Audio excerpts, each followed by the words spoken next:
So yun, magandang araw nga pala mga kadiskarte. Magpapakain nga pala ako ng aking mga alagang baboy. Kung mapapansin nyo, feeds nga pala ang pinapakain ko dyan. Gawa ng, alam nyo naman ngayon, uso ang sakit na ASF. Mahirap na magpakain ng mga hugas ngayon dahil kadalasan doon nakakakuha ng sakit yung ating mga alagang baboy. Kaya hanggat maaari, huwag na tayo magpapakain ng mga hugas dahil hindi rin naman biro ang ating puhunan kahit na sabihin natin native lang ang ating alaga. So yun nga, kung mapapansin nyo, marami nga pala akong nilalagay na tubig dyan sa aking pakain. Ganyan po talaga ako magpakain. Mas marami po talaga yung tubig para kahit papaano parang umiinom na rin po sila. So yun nga mga kadiskarte, balik nga pala ako sa pakain dahil mataas nga rin pala ang feeds ngayon. Pwede pa po tayong gumawa ng paraan kahit papaano makabawas sa gastusin. May mga alternatibo po tayo na pakain tulad ng mga gulay sa palengke kung may mahihingi po kayo, sapal ng nyog, kung meron po sa paligid nyo ng kangkong, sahan ng saging, madre de agua o kaya mulberry, pwede nyo po yun ipakain.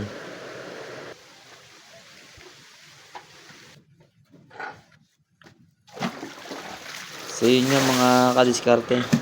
Bago ko nga pala sila pakainin dyan, nililinis ko nga muna yung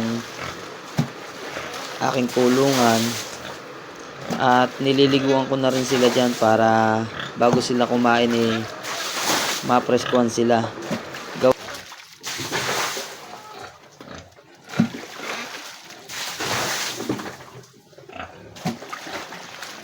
So yun, kung mapapansin nyo, tuwang-tuwa nga pala ang aking mga alaga dyan pagka nililiguan ko sila.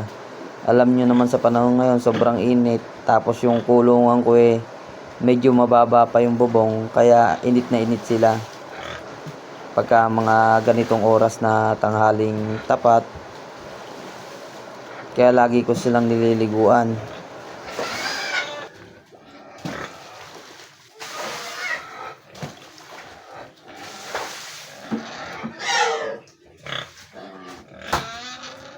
At isa pa nga mga kadiskarte, kung mapapansin nyo, malapit nga lang pala kami sa Taguling, kaya malaking ginhawa nga rin pala sa amin ng paglilinis ng kulungan.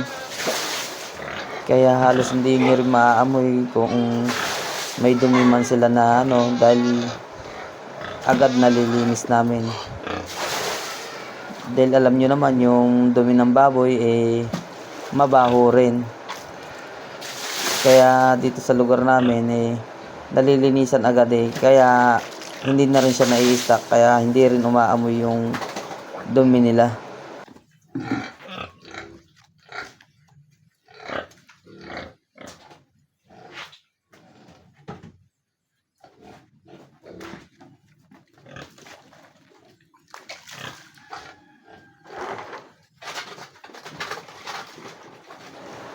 Yun nga mga kadiskarte, papakainin ko na nga pala sila dyan.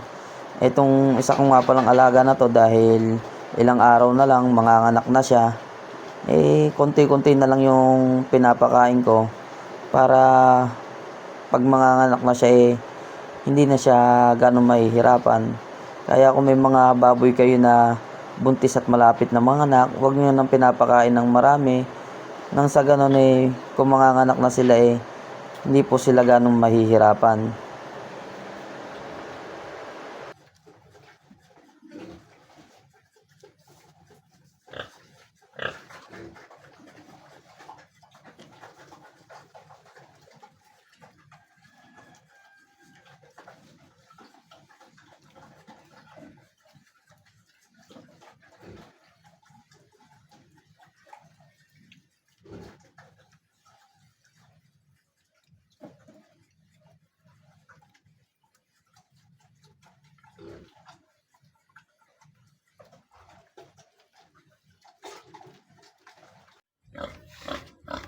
So yun nga mga kadiskarte, pagtapos ko nga palang maglinis ng kulungan at magpakain ng mga inahin, isinunod ko nga ang pakainin itong aming barako. Uno nga pala ang pangalan niyan mga kadiskarte.